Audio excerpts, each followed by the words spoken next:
Wassup YouTube, PokePrimer here, primarily to deliver you our Week 5 of battle in the PFL Minor League. This week we are taking on Adam and the Palm Coast Pidgeots, the last member of our division. So this is a very, very important match, because if we can beat all the members in our division, we have a much greater chance at playoffs when it comes time for that.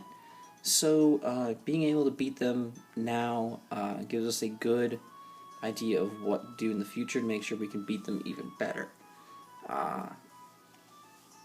So you can see, the team that we brought. You already saw the team builder.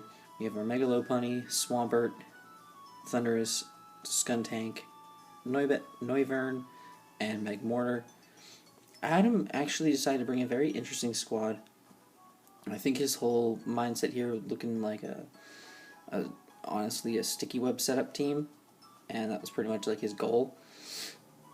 So he did bring the Ariados, the Mega Pidgeot, the Lucario, which immediately I picked up as probably being Inner Focus, the Delphox, the Sceptile, and the Jolteon. So right away I just look at his team and I'm like, first of all, he didn't bring any slow mons at all. Like, his slowest being Lucario's base now. Well, okay, technically Ariados is slow, but it's there for Focus Sack Sticky Webs most likely. But he didn't bring any bulk. Like, he could have brought Hippowdon, Registeel, Metagross, and these had something that could switch in and take some hits. But he really didn't bring any of that, so I was really kind of surprised by it. And yeah, I was kind of surprised by the fact that he didn't bring that kind of stuff.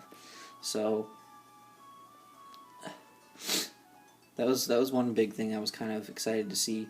Another thing I was excited to see was a lack of Ditto. Ditto would have been a huge threat to our team. It's a huge threat to any team ever. So that would have been terrifying to see.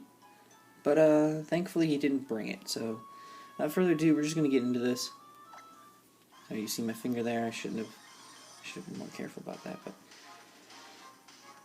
we get the battle from Adam. We lead with Chun-Li, our Mega Lopunny, as we usually do. And right away I see him lead with the Ariados, so I know Sticky Webs is his thought process.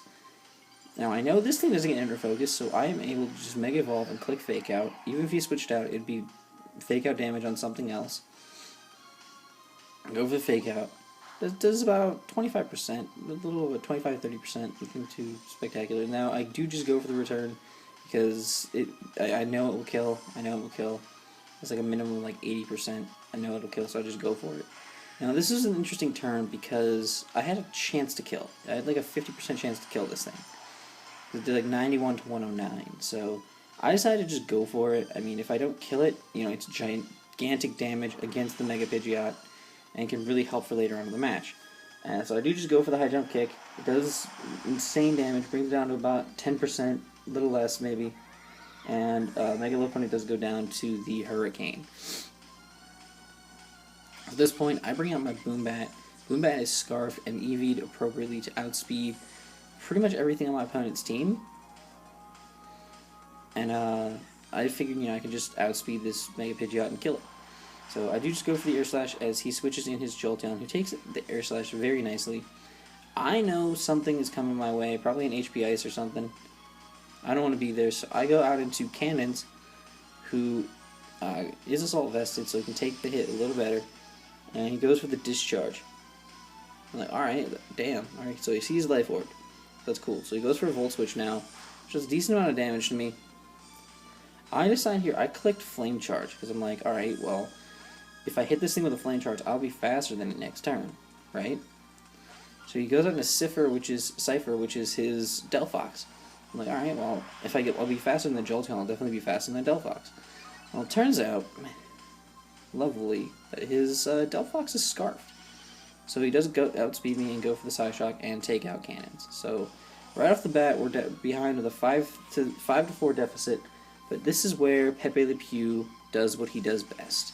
Bring Pepe Le Pew in, and this is a 100% Pursuit Trap. At this point, I don't know why he clicked Psyshock. I don't know if it was a misclick or whatever, but Pursuit does decent damage to it. And then he tries to withdraw, maybe trying to bait me not to Pursuit. And then, but I'm just going to click Pursuit till you die. So I know you're Scarf and you have to switch either way. And down goes the Delphox, so it's great. So in comes this thing, and immediately it goes for a Nasty Plot. I'm like, oh, great. It's better than a Swords Dance Sweeper would have been terrifying. But Nasty Plot's not as bad because Skuntank is also assault-vested and very, very bulky. A lot more bulk invested to it, so it wasn't that big of a deal. Like, that Vacuum Wave does, like, nothing. So I am able to get 2 Flamethrowers off and take out the Lucario. So Skuntank putting in nothing but the finest work right now. Skuntank is a legend. In comes the Jolteon, and I'm like, do I have any reason not to, like, kill this thing? Nah, I don't really have a reason. So I do go out in a Black Lagoon, risking the fact that he could be going for an HP Grass. I didn't think he would be, as he's going for the Discharge. Now, him switching out shows me that he doesn't have HP Grass. Why? Because he is, in fact, Life Orb, so he could have switched his moves. I decided to just go for the Stealth Rocks, baiting it, because I do have the Rindo Berry. So I did get that off. Now, I know this thing can kill me even with the Rindo, so I swap into Boombat, because Boombat can take a Grass-type move nicely. And this thing goes for a Swords Dance, and I'm like, oh, alrighty then. My best play here was to go for a U-turn, because this thing could kill me, and Air Slash had a chance not to kill. So U-turn does about 35–40%. At this point, I go out into Pepe Le Pew, who's probably my best bet to take any hit from this thing, as he goes for a questionable Acrobatics. I'm really not sure what his goal was here. And then he goes for an X-Scissor to take out my Pepe Le Pew, but Aftermath is going to kick in, which is great. This is why I bring the ability to chip off another 25% off of him. And at this point, all Noivern has to do is come in and click U-turn, because U-turn will in fact kill at this range and blow this Sceptile off the face of the earth. Now at this point, all that my opponent has left is a Mega Pidgeot, which will die to rocks, and the Jolteon, which I've already determined does not have HP Grass. So at this point, I just put Black Lagoon on the field. He's going to bring in, he's just going to sack his Pidgeot at this point. Let the Pidgeot go down, which is great for me. And then he's going to bring in his Jolteon. Jolteon's going to come on out. And I'm thinking maybe he hit it this whole time. Maybe he hit the HP Grass this entire time. Nope, he goes for a Shadow Ball, probably the most damaging move he has. Does a decent chunk, but it's not enough. And Black Lagoon's just going to fire off an EQ. And Jolteon is going to get knocked out, and we are going to go 5-0, ladies and gentlemen. 5-0 with a plus 23 differential. We win that match 3-0. I don't even know what else to say, man. It was a hell of a match. But, you know, now we've beaten everyone in our division, so that's great.